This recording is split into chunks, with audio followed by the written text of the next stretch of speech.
येशू ख्रिस्ताच्या पवित्र नावात सर्वांना प्रेमाचा सलाम. पुन्हा एक वार या शास्त्र अभ्यासामध्ये प्रभूने आपल्या सर्वांना एकत्रित केलं, याबद्दल थोर देवाला आपण धन्यवाद देऊ, त्याची स्तुती आपण करूया. गेल्या दिवसापासून आपण इब्री लोकासपत्र 11वा अध्याय या अध्यायावर मनन करीत असताना आपण 21व्या वचनापर्यंत आलेलो होतो.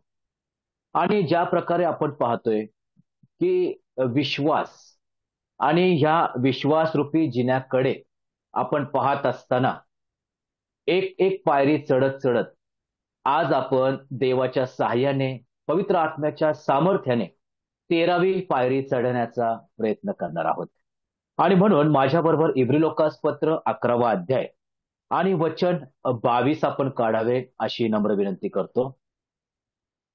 इब्री लोकासपत्र 11वा अध्याय वचन 22.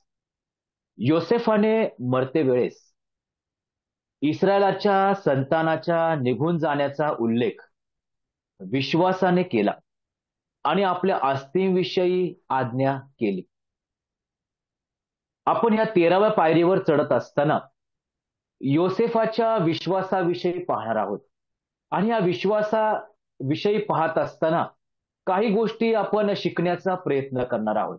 आणि म्हणून योसेफ म्हणतो की माझ्या मरते वेळेस, माझ्या आयुष्याच्या शेवटच्या कालखंडामध्ये इस्रायलाच्या संतानाच्या निघून जाण्याचा मी उल्लेख केला आहे किंवा मी त्याविषयी बोललेलो आहे. आणि म्हणून हे इब्री 11 आणि वचन 22 आम्हाला उत्पत्ती 50वा अध्याय 22व्या वचनाकडे घेऊन जातो. आणि त्या 50व्या अध्याय आणि 22व्या वचनामध्ये त्या ठिकाणी हा सर्व गोष्टींचा वृत्तांत स्पष्ट करून सांगितलेला आहे. आणि म्हणून उत्पत्ती 50 आणि वचन 22 कडे आपण लक्ष देऊया. त्या ठिकाणी देवाच्या वचनात असं लिहिलेलं आहे की योसेफाचा मृत्यू, शीर्षक आहे त्याचं योसेफाचा मृत्यू. योसेफ आणि त्याच्या बापाचे घराणे मिसर देशात राहिले. तो 110 वर्ष जगला. योसेफाने इफ्राईमाच्या 3ऱ्या पिढीतली मुले पाहिली. तसेच मनशेचा मुलगा माकीर याची मुले त्याने आपल्या मांडीवर घेतली. नंतर योसेफ आपल्या भावास म्हणाला, मी आता मरणार. देव खरोखर तुमची भेट घेईल व जो देश अब्राहम, इसाहक व याकोब यास त्याने शपथपूर्वक देव केला आहे त्यात तुम्हाला या देशातून घेऊन जाईल. मग योसेफाने इस्रायल वंशजास शपथ घालून म्हटले, देव खरोखर तुमची भेट घेईल तेव्हा तुम्ही माझ्या अस्थी येथून घेऊन जा. जसं आपण इब्री लोकासपत्रामध्ये हा संदर्भ पाहिला आणि त्याचं स्पष्टीकरण आम्हाला उत्पत्तीच्या ग्रंथामध्ये 50वा अध्याय आणि वचन 22 पासून आम्हाला दिसतंय. क्षमा करा. त्या ठिकाणी योसेफ आयुष्याच्या शेवटच्या कालखंडामध्ये आहे. जर आम्ही तिथे वाचलं तर योसेफ 110 वर्ष जगला. योसेफाचा कालखंड 110 वर्षांचा आहे. दुसरी गोष्ट काय आहे, योसेफाने आपल्या मुलांची मुले पाहिली. त्या मुलांबरोबर तो राहिलेला आम्ही पाहतो, त्या मुलांबरोबर ते खेळलेला आपण पाहतो. आणि तिसरी गोष्ट आम्हाला या ठिकाणी दिसते की त्याने आपल्या भावांचा किंवा संपूर्ण इस्रायलाची त्यांनी शेवटपर्यंत काळजी घेतली. आणि शेवटच्या ह्या कालखंडाच्या या क्षणामध्ये तो आपल्या भावांना म्हणतो की मी आता मरणार आहे. आपल्या मृत्यूचं भाकीत आपल्या भावांना तो सांगत आहे. परंतु तो पुढे असं म्हणतो की देव खरोखर तुमची भेट घेईल आणि काय होईल, जो देश अब्राहम, इसाक व याकोब यास त्याने शपथपूर्वक दिला आहे त्यात तुम्हाला या देशातून घेऊन जाईल. मग प्रश्न पडतो की कोणत्या देशातून कोणत्या देशाकडे? मग उत्तर आहे मिसर देशाकडून इस्रायल देशाकडे किंवा कनानाकडे प्रभू तुम्हाला घेऊन जाईल. आणि मग आम्ही पाहतो की जसा त्याचा मृत्यू होतो, मृत्यू झाल्यानंतर खऱ्या अर्थाने इस्रायल मिस्रातून बाहेर निघला का? नाही प्रियांनो. 400 वर्षाची गुलामी त्यांच्या जीवनात आलेली दिसते. बघा, माझ्यावर निर्गमाच्या पुस्तकात या आणि वचन अध्याय 1 आणि त्या ठिकाणी असं लिहिलेलं आहे 5व्या वचनापासून, याकोबापासून झालेले एकंदर 70 जण होते योसेफ हा मिस्रात होताच. नंतर योसेफ व त्याचे सर्व भाऊ आणि त्या पिढीचे सर्वजण मरण पावले. त्यानंतर काय झालं? इस्रायल वंशज फलद्रूप झाले व अतिशयित वृद्धी पावून बहुगुणित झाले. ते महाप्रबळ होऊन त्यांनी देश भरून गेला. योसेफ म्हणतो की तुम्हाला प्रभू या ठिकाणाहून त्या ठिकाणी घेऊन जाणार. परंतु आम्ही पाहतो की योसेफानंतर कित्येक वर्ष इस्रायल वंशज हे मिस्रातच राहिले प्रियांनो. ते मिस्रातून निघू शकले नाही. जवळजवळ 400 वर्ष ते मिस्रात राहिले. एवढंच नाही, ते फलद्रूप झाले. एवढंच नाही, ते अतिशय वृद्धी पावून बहुगुणित झाले. एवढंच नाही, ते महाप्रबळ झाले प्रियांनो. आणि अशा परिस्थितीमध्ये देखील ते मिस्रातून निघू शकले नाही. कारण पुढे आम्ही पाहतो वचन 8 मध्ये, पुढे योसेफाची ज्यास माहिती नव्हती असा नवीन आजार आला. ते फलद्रूप झालेले आहेत, ते बहुगुणित झालेले आहेत, ते महाप्रबळ झालेले आहेत. मग अशा परिस्थितीमध्ये या राजाने त्यांना सक्तीची कामे दिली. या राजाने थोडक्यात त्यांना गुलाम केले. आणि मग आम्ही पाहतो की त्या ठिकाणी इस्रायल वंशजाची परिस्थिती काय झाले? ते अतिशय त्रस्त झाले प्रियांनो. ते त्रस्त झाले. एवढंच नाही, तर त्या ठिकाणी त्यांना त्यांचा जीव नकोसा झाला. आणि अशा परिस्थितीमध्ये भयंकर त्रस्त झालेले, भयंकर बहुगुणित झालेले, भयंकर ते फलद्रूप झालेले आणि ते महाप्रबळ झालेले असे गुलाम त्या मिस्रातून निघू शकले नाही. कारण का? कारण देवाने त्यांची भेट घेतली नाही. एक महत्वाचं सत्य मी तुम्हाला सांगू इच्छितो. जरी बलाने प्रबल आहोत, संख्येने बहुगुणित आहोत, परंतु जोपर्यंत प्रभू आमची भेट घेत नाही, तोपर्यंत आमची सुटका नाही, तोपर्यंत आमचं तारण नाही, तोपर्यंत भयंकर गुलामीतून आम्ही मोकळे होऊ शकत नाही. इफिस्करास पत्रामध्ये आपण येऊया. इफिस्करास पत्र 2 अध्याय आणि वचन 8 आणि 9 मध्ये प्रभूचा दास पाऊल पवित्र आत्म्याच्या प्रेरणेने लिहितो. इफिशियन चॅप्टर 2 वर्स 8 and 9. कारण कृपेनेच विश्वासाच्या द्वारे तुमचे तारण झालेले आहे आणि हे तुमच्या हातून झाले असे नाही, तर हे देवाचे दान आहे. आता लक्ष द्या. कोणी अढ्यता बाळगू नये म्हणून कर्मे केल्याने हे झाले नाही. अढ्यता काय आहे? अढ्यता आमची सत्कर्मे, अढ्यता आमचे चांगले गुण, अढ्यता आम्ही चांगलं वागतो, अढ्यता आम्ही सर्व प्रकारे आमचं चांगुलपण जगाला प्रगट करतो. परंतु ही अढ्यता किंवा हे चांगुलपण, हे सर्व काही चांगल्या गोष्टी, सत्कर्म आम्हाला पापाच्या गुलामीतून सोडू शकत नाही. जोपर्यंत देव आमची भेट घेत नाही, तोपर्यंत आमची मुक्तता नाही. अशा प्रकारचं वचन संत पाऊल आपल्याला पत्रामध्ये लिहितो. 1 पेत्र बघा बरं, 1 पेत्र, आणि त्या ठिकाणी देवाचं वचन सांगतं. 1 पेत्र 1 अध्याय वचन 18. कारण वाडवडिलांच्या परंपरेने चालत आलेल्या तुमच्या निरर्थक वागणुकीपासून सोने रुपे अशा नाशवंत वस्तूंनी नव्हे, तर निष्कपट व निर्दोष कोकरा असा जो ख्रिस्त, त्याच्या मूल्यवान रक्ताने तुम्ही मुक्त झाला आहात. पाऊल म्हणतो तुमचं कृपेने तारण झाले आहे. पेत्र म्हणतो निष्कलंक निर्दोष कोकरा असा जो ख्रिस्त, त्याच्या मूल्यवान रक्ताने मुक्त झालेला आहात. दोघांचाही अर्थ एकच, तारण, मुक्त, सुटका. आणि अशा प्रकारे प्रभू म्हणतो की जोपर्यंत मी तुम्हाला भेटत नाही, तोपर्यंत मुक्तता नाही. इस्रायल बहुगुणित झाले, इस्रायल फलद्रूप झाले, इस्रायल महाप्रबल झाले, तरी सुद्धा ते त्रस्त झालेले इस्रायल स्वतःची सुटका करून घेऊ शकत नव्हते. कारण प्रभूने अजून दर्शन दिलं नव्हतं, प्रभू अजून त्यांना भेटला नव्हता. स्तोत्रसंहिता आपण काढूया 49 आणि वचन 9 आणि 10. स्तोत्र 49 आणि त्या वचनामध्ये असलेलं आहे 9 आणि 10.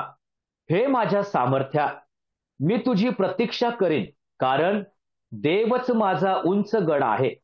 माझा प्रेमळ देव मला भेटेल. देव माझ्या शत्रूच्या बाबतीत माझे डोळे निवविल. काय आहे? जर आम्ही 49व्या अध्यायाच्या पहिल्या वचनाच्या वरती जर लिहिलेलं वाचलं, तर त्या ठिकाणी असं लिहिलं आहे, शाऊलाने माणसे पाठवून दाविदाला ठार मारण्याकरिता त्याच्या घरावर पहारा ठेविला. तेव्हा त्याने रचिलेले मिक्ताम नावाचे स्तोत्र. घेऱ्यात अडकलेला होता दावीद, आणि अशा परिस्थितीमध्ये त्याला एकच विश्वास होता की माझी मुक्तता होईल तर कशी? माझा प्रेमळ देव मला भेटेल, त्यावेळेसच माझी मुक्तता होईल. माझं बल, माझं सैन्य निकामी आहे. प्रभूची कृपा, प्रभूची दया, प्रभूची इच्छा जोपर्यंत होत नाही, तोपर्यंत माझी मुक्तता नाही. जीवाला वैतागलेले इस्रायल बहुगुणित झाले, महाप्रबल झाले, परंतु आपली सुटका करून घेऊ शकले नाही. काय दिसतं? जोपर्यंत प्रभूची इच्छा नाही, प्रभू जोपर्यंत आमच्यावर कृपा करत नाही, तोपर्यंत आमची सुटका नाही प्रियांनो. आणि म्हणून आजचा संदेश, अजूनही पापापासून ज्यांची सुटका झाली नाही, अधोलोकापासून ज्यांची सुटका झाली नाही, सैतानाच्या त्या बंधनातून अजून सुटका झाली नाही, तर प्रभूकडे एकच विनंती आहे, हे प्रभू, माझी प्रार्थना ऐक, आज मला तू भेट, कारण तू भेटल्याशिवाय माझी सुटका होणार नाही. आज आपण 3 उदाहरणं थोडक्यात पाहू योहानकृत शुभवर्तमानामधले. त्या ठिकाणी आम्ही पाहू की त्यांची परिस्थिती भयंकर होती. कित्येक वर्ष त्या परिस्थितीमध्ये होते, परंतु प्रभू त्यांना भेटला आणि त्यांची परिस्थिती बदलली. माझ्याबरोबर योहानकृत शुभवर्तमान याचा 4था अध्याय काढा, आणि त्याचं शीर्षक आहे येशू आणि शोमरोनी स्त्री. हा वृत्तांत आम्हाला चांगल्या प्रकारे ठाऊक आहे, आणि वचन 3 मध्ये असलेलं आहे, तेव्हा तो यहुदिया सोडून पुन्हा गालिलात गेला आणि त्याला शोमरोनामधून जावे लागले. का? कारण त्या ठिकाणी एक सुखार नावाच्या नगरास याकोबाने आपल्या मुलगा योसेफ याला दिलेल्या शेताजवळ जे विहीर होती, जो झरा होता, त्या ठिकाणी एका स्त्रीला भेटायचं होतं. एका पापी स्त्रीला भेटायचं होतं. आणि त्या पापी स्त्री म्हणजे शोमरोनी स्त्री त्या ठिकाणी प्रभूला भेटली. भर दुपारची वेळ आहे, आणि अशा परिस्थितीमध्ये त्या दोघांचं संभाषण चालू आहे प्रियांनो. आणि संभाषण करत असताना प्रभूने तिच्याकडे पाणी मागितलं. ती म्हटली, माझ्याकडे पोहरा नाही. मग अशा परिस्थितीत तुम्ही यहुदी आहे, मी शोमरोनी आहे, तुम्ही कसं माझ्याकडे पाणी मागू शकता? आणि असे पुढे जात असताना प्रभूने तिच्या पापावर बोट ठेवलं, आणि वचन 16 मध्ये प्रभू स्पष्ट बोलला. तो तिला म्हणाला, तू जाऊन आपल्या नवऱ्याला बोलवून आण. ती म्हणाली, मला नवरा नाही. येशूने तिला म्हटले, मला नवरा नाही हे ठीक बोललीस, कारण तुला 5 नवरे होते, आणि आता जो तुझ्या बरोबर आहे तो तुझा नवरा नाही, हे तू खरे सांगितलेस. प्रियांनो, सत्य तुम्हाला समजेल आणि सत्य तुम्हाला बंधमुक्त करेल. जेव्हा प्रभू समोर आम्ही सत्य प्रगट करतो प्रियांनो, त्या प्रभू जो आहे तो आम्हाला बंधमुक्त करतो. ती स्त्री पापाने अतिशय बरबटलेली होती प्रियांनो, व्यभिचारी होती. आणि त्या ठिकाणी जे 5 नवरे होते, कदाचित त्यांनी तिला धोका दिला असेल, कदाचित ते तिला सोडून गेले असेल, कदाचित या सर्व गोष्टींमध्ये तिला आनंद असेल, आम्हाला माहिती नाही. परंतु एक माहिती आहे की तिचं जीवन पापाने बरबटलेले होते. दुपारच्या समयी तिला पाणी भरायला लागत होतं, कारण सकाळच्या समयी जर ती पाणी भरायला आली तर कदाचित दुसऱ्या स्त्रियांकडून तिचा अपमान होत असेल प्रियांनो. आणि अशा परिस्थितीत ती बहीण भर दुपारी आली, प्रभू तिला भेटला आणि प्रभूने तिचं पाप दाखवलं. प्रभू म्हटला की तू खरं बोललीस. पुढे काय लिहिलेलं आहे? पुढे जात असताना प्रभू म्हणतो की ती स्त्री त्याला म्हणाली, क्षमा करा, ती स्त्री त्याला म्हणाली, महाराज, आपण संदेष्टे आहात हे आता मला समजले. आमच्या पूर्वजांनी याच डोंगरावर उपासना केली, आणि तुम्ही म्हणता जिथे उपासना केली पाहिजे ते स्थान यरुशलेमेत आहे. येशू तिला म्हणाला, बाई, तुम्ही पित्याची उपासना या डोंगरावर व यरुशलेमेतही करणार नाही अशी वेळ येत आहे, हे माझे खरे मान. तुम्हाला ठाऊक नाही, तुम्हाला ठाऊक नाही अशाची उपासना तुम्ही करता. आम्हाला ठाऊक आहे अशाची उपासना आम्ही करतो, कारण यहुद्यातूनच तारण आहे. प्रियानो, ती पापी आहे एक गोष्ट, परंतु ती एक उपासक आहे प्रियानो. ती कोणत्या तरी देवाची उपासक आहे. आणि प्रभू म्हणतो की ज्या डोंगरावर तुम्ही उपासना करता, त्या डोंगरावरचा जो देव आहे तो तुम्हाला तारण देणार नाही. कारण तू कित्येक वर्ष त्या पापामध्ये आहे बहीण, तू कित्येक वर्ष त्या भयंकर अवस्थेमध्ये आहे. पण ज्याची तू उपासना करती तो तुला या भयंकर परिस्थितीतून सोडवू शकत नाही. तू किती वेळा त्याला डोंगरावर भेटायला गेली, पण तो तुला या भयंकर परिस्थितीतून बाहेर काढू शकला नाही. पण तो आज जो आहे, स्वर्गाचा जो देव आहे, आज तुला त्या विहिरीच्या जवळ भेटावयास आला आहे. म्हणूनच तो म्हणतो यहुद्यातूनच तारण आहे. कारण यहुदाचा सिंह जो प्रभू येशू ख्रिस्त आहे, तो त्या पापी स्त्रीला भेटावयास आला आहे. योसेफ म्हटला, देव खरोखर तुमची भेट घेईल, त्यावेळेस तुम्ही मिस्रातून निघून वचनदत्त देशात जाल. त्या बहिणीला प्रभूने भेट दिली. आणि पुढे आम्ही पाहतो काय, त्या ठिकाणी असलेले वचन 25 मध्ये ती स्त्री त्याला म्हणाली, मशिहा ज्याला ख्रिस्त म्हणतात तो येणार आहे, हे मला ठाऊक आहे. तो आल्यावर आम्हाला सर्व गोष्टी सांगेल. प्रभू येशू ख्रिस्त तिला म्हणाला, जो तुझ्यावर बोलत आहे तोच आहे, मीच मसीहा आहे. त्याची वाट पाहत होती प्रिया.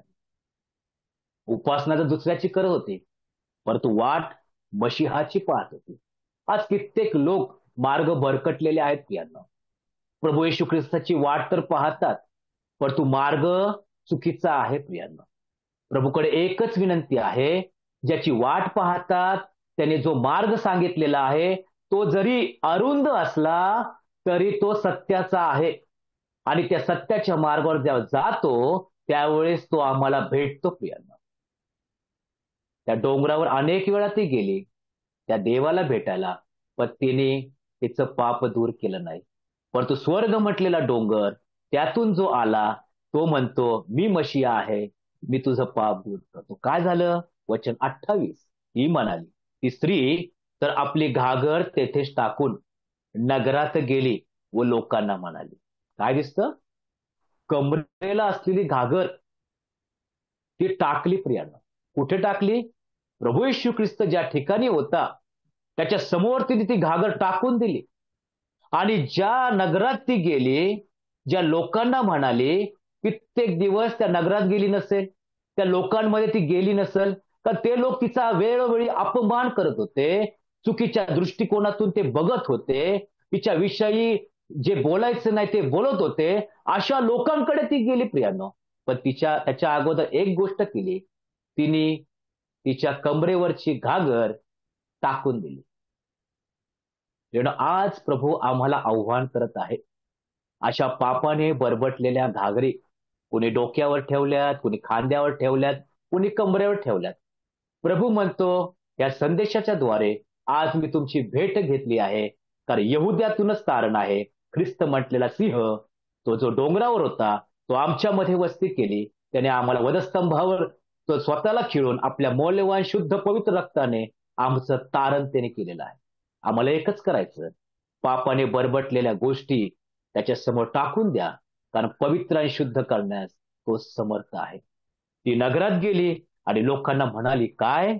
चला, मी केलेले सर्व काही ज्याने मला सांगितले. बहीण, तुम्ही काय केलेलं आहे? तू चांगलं केलेलं आहे, तू सत्कर्म केलेलं आहे, तू चांगली वागलेली नाही. मी केलेलं काम काय आहे? काम सर्व घाणेरडं, सर्व पापाने बरबटलेलं काम. ज्याने मला सांगितले तो मनुष्य पहा, तोच ख्रिस्त असेल काय? प्रश्नचिन्ह आहे, परंतु विश्वासाने ती बोलत आहे. आणि त्या ठिकाणी काय झालं? तेव्हा ते नगरातून निघून त्याच्याकडे येऊ लागले. त्यानं ती बहीण प्रभूकडे आणणारी झाली, त्यानं एक मार्गदर्शक झाली. काही वेळापूर्वी प्रभूची तिला ओळख नव्हती, परंतु प्रभू भेटला प्रभूने तिचं पाप दूर केलं आणि ती प्रभूची उपासक झाली. प्रभू भेटल्याने पापापासून आमची मुक्तता होतीच होती, व प्रभूची लेकरं होण्याचा अधिकार प्रभू आम्हाला देतो. का या बहिणीमध्ये क्वालिटी आहे? सगळेजण तर तिचा अपमान करत होते. काय तिचे शब्द ऐकायचे? ही वेडी झाली का काय? सर्वांनी तिचे शब्द कानाडोळा केला असता. परंतु प्रभूचं वचन सांगतं, त्या नगरातून लोक निघाली आणि ख्रिस्ताकडे वळाली. आज प्रभू तुमचा आणि माझा उपयोग करू इच्छितो. फक्त एकच, ही घागर पापाने बरबटलेली आम्हाला प्रभू समोरच टाकून द्यायची आणि प्रभूच्या कार्यासाठी सिद्ध व्हायचंय. त्या पुढच्या अध्यायात 5व्या अध्यायामध्ये देखील एक व्यक्ती आहे. तो बेथसेदा तळ्याजवळ पंगू मनुष्य आहे. त्यांना किती वर्ष त्या तळ्याजवळ होता? 38 वर्ष. 38 वर्ष त्या तळ्याजवळ होता. पाणी हलते ना हलते, देवदूत हलवतात ते पाणी, परंतु माझ्या अगोदर कोणीतरी जातं, कारण तो म्हणतो माझा कोणी माणूस नाही. प्रभू येशू ख्रिस्त त्या ठिकाणी गेला आणि फक्त एकच विचारलं, तुला बरे व्हायचे का? तुझी इच्छा काय आहे?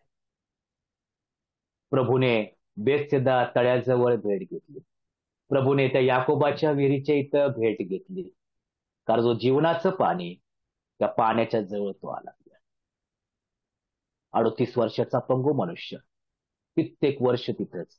आणि आम्ही पाहतो की वचन 6 पासून जर आम्ही पाहिलं, येशूने त्याला पडलेले पाहिले आणि त्याला तसे पडून आता बराच काळ लोटला आहे हे ओळखून त्याला म्हटले, तुला बरे होण्याची इच्छा आहे का?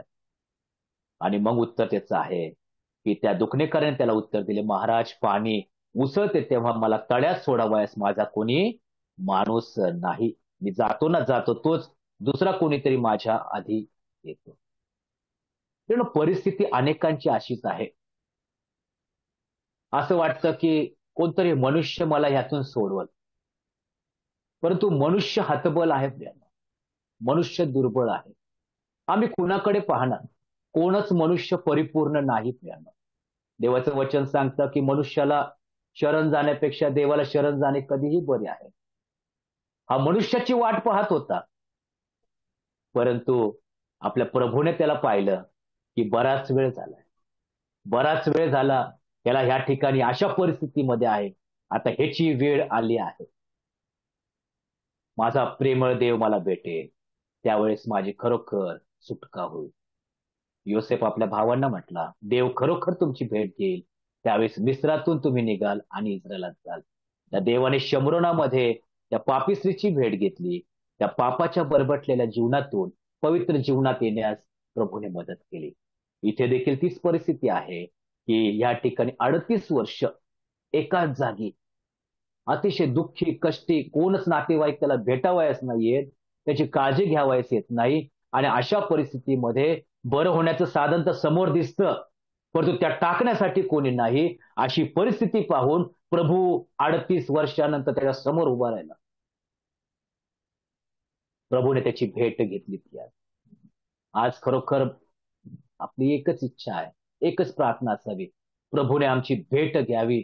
आणि कित्येक वर्ष जन्मापासून आज ह्या पापामध्ये जर आम्ही पडलेलो आहोत, अपंग आहोत, प्रभूसाठी काही करता येत नाही, सर्व आहे, परंतु आम्हाला प्रभूसाठी बोलता येत नाही, प्रभूसाठी प्रचार करता येत नाही, तर प्रभूकडे आज मागू, प्रभू आज माझी भेट घे आणि हे शरीर तुझ्या गौरवासाठी सिद्ध कर. मला उठव आणि त्या एकाच ठिकाणाहून बसलेलो आहे मी, तिथून उठून तुझ्या कार्यासाठी मला सिद्ध कर. प्रभू त्या पंगू मनुष्याला भेटला, त्याची परिस्थिती बदलली. ज्यावेळेस आपण योहान शुभवर्तमान 11वा अध्यायात येतो, तेव्हा त्या लाजाराविषयी आम्हाला माहिती आहे. प्रभूला निरोप गेला की ज्याच्यावर तुझी प्रीती आहे तो आजारी आहे. परंतु प्रभूकडे निरोप येऊस तर खऱ्या अर्थाने लाजार त्या दिवशी मृत झाला होता. आणि मग प्रभू त्याला भेटावयास ज्यावेळेस गेला, त्यावेळेस माझ्यावर योहान शुभवर्तमान 11वा अध्याय काढा आणि 17व्या वचनामध्ये असं लिहिलेलं आहे की येशू आला तेव्हा त्याला कळले की त्याला कबरेत ठेवून 4 दिवस झाले होते. बेथानी यरुशलेमेजवळ, म्हणजे तेथून पाऊण कोसावर होती. तेथे यहुद्यांपैकी पुष्कळ लोक मार्था व मरिया यांच्या भावाबद्दल सांत्वन करण्यास आले होते. प्रियांनो, 4 दिवस झाले होते. लाजर कबरेमध्ये आहे. लाजराला वाचवण्यास अपयशी ठरलेल्या 2 बहिणी आम्हाला दिसतात. लाजर तर कबरेत आहे, परंतु पुष्कळ यहुदी आहेत. या 2 बहिणींचं सांत्वन करण्यास अपयशी ठरलेले यहुदी देखील दिसतात. कारण 4 दिवस झाले तरी अश्रूचा झरा काय थांबायला तयार नाही. परंतु ज्यावेळेस प्रभू येशू ख्रिस्त आला, हे ज्यावेळेस मार्थाला समजले, त्यावेळेस ती घरातून प्रभूकडे गेली. त्या बेथानीच्या वेशीवर गेली. नंतर प्रभू बरोबर चर्चा झाल्यानंतर पुन्हा आपल्या घरी आली. मरियाला सांगितली, प्रभूजी आले आहे, ते तुला बोलवित आहे. मरिया देखील धावत त्याच्याकडे गेली. आणि मग आम्ही पाहतो की प्रभू म्हटला, लाजराला कोठे ठेवले आहे? प्रभू लाजराच्या त्या कबरेसमोर गेला. लोकांना सांगितलं की त्या कबरेवरची धोंड काढा. आणि त्या ठिकाणी पाहतो की लाजरा बाहेर ये. विश्वासाने प्रभू बोलला. त्यावेळेस लाजर बाहेर आला. प्रियांनो, पापी स्त्रीची ज्यावेळेस भेट घेतली, पापामधून त्यांनी बाहेर काढलं. पंगू मनुष्याची भेट घेतली, त्यावेळेस त्या पंगू अवस्थेतून त्याला बाहेर काढलं. परंतु मृत मनुष्याची भेट घेतली, त्याला देखील त्यातून बाहेर काढलं. प्रियांनो, इफिस्करास पत्र 2 अध्यायामध्ये प्रभूचं वचन सांगतं की आम्ही आमच्या अपराधांमुळे मृत झालेलो होतो. तुम्ही, मी, सर्वजण आमच्या अपराधांमुळे आत्मिकरित्या मृत होतो. प्रियांनो, ही संपूर्ण पृथ्वी अमृत अवस्थेत होती. परंतु प्रभू येशू ख्रिस्त आम्हाला भेटावयास आला. योहान कृष्णवर्तमान 1 अध्याय 14 वचनामध्ये शब्द देही झाला, त्याने आम्हामध्ये वस्ती केली. तो आम्हाला भेटायला आला, म्हणून आम्ही जिवंत झालो. प्रियांनो, लाजर बाहेर आला, तो जिवंत झाला. कारण प्रभू येशू ख्रिस्त त्याला भेटावयास कबरेकडे आला. प्रियांनो, हा इतका प्रेमळ देव आहे. स्तोत्रकर्ता म्हणतो की माझा प्रेमळ देव मला भेटील. हा प्रेमळ देव आहे. कोणतीही परिस्थिती असो, कोणतीही भयंकर जागा असो, प्रभू आमचा त्या ठिकाणी आम्हाला भेटावयास येणार आहे, हे लक्षात ठेवा. सैतान नेहमी आम्हाला प्रभूपासून दूर नेण्याचा प्रयत्न करतो. पण तो जेवढा दूर नेईल, तेवढा प्रभू आम्हाला जवळ येतो. आणि प्रभू म्हणतो, जे दूरचे आहेत ते मला जवळचे झालेले आहेत. आणि म्हणून प्रभूला धन्यवाद देऊ की प्रभूने आमची भेट घेतली, म्हणून आमचं तारण झालं. परंतु कदाचित हा संदेश ऐकणारे जर कुणाची भेट प्रभूने अजून घेतली नसेल, कोण तारणापासून त्या भयंकर त्या पापाच्या दलदलीतून ज्यांची सुटका अजून झाली नाही, जर असे कोणी असेल तर प्रभूकडे एकच विनंती करा की प्रभूजी, मला तुम्ही भेटा. काय झालं? योसेफ म्हणाला मरते वेळेस की देव खरोखर तुमची भेट घेईल, त्यावेळेस मिस्रातून निघून तुम्हाला प्रभू इस्रायल, जो शपथपूर्वक, जो वचनदत्त देश आहे, तेथे घेऊन जाईल. आणि काय झालं? त्यांना नेलं. पण काय झालं? त्या आस्तींविषयी काय म्हणतो? त्या आस्तींविषयी आज्ञा देखील आहे. बघा बरं, उत्पत्तीच्या ग्रंथात येऊ आपण. आणि त्या ठिकाणी 50वा अध्याय आणि प्रभूचं वचन सांगतं. योसेफ म्हणतो काय? वचन 25.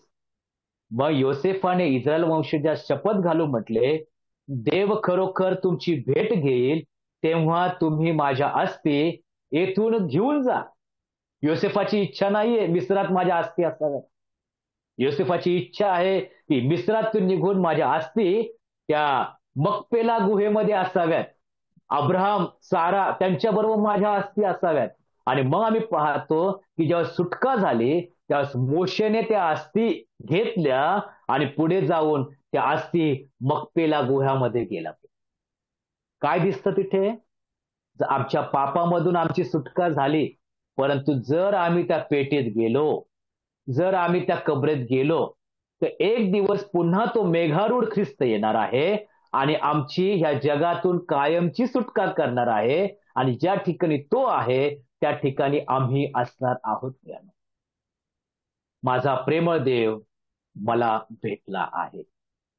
हा अनुभव आमचा आहे का प्रियांनो? तो पापापासून बाहेर काढतो, आजारातून बाहेर काढतो आणि मृत्यूतून देखील बाहेर काढणारा आमचा देव आहे. जर तो भेटला तो आनंद, पण तो अजून भेटला नसेल तर कळकळीची प्रभूकडे एकच विनंती आहे, तो आज आपल्या सर्वांना तो भेटावा. त्या छोट्याशा संदेशामधून एक मोठा बोध प्रभूने आज आम्हाला केला, की प्रभूने आज आम्हाला भेटावं. प्रभू करो या वचनांद्वारे प्रभू तुमचं आणि माझं सांत्वन करो आणि येणाऱ्या दिवसात हे जीवन देवाच्या गौरवासाठी तयार होण्यास प्रभू सहाय्य करो. आमेन.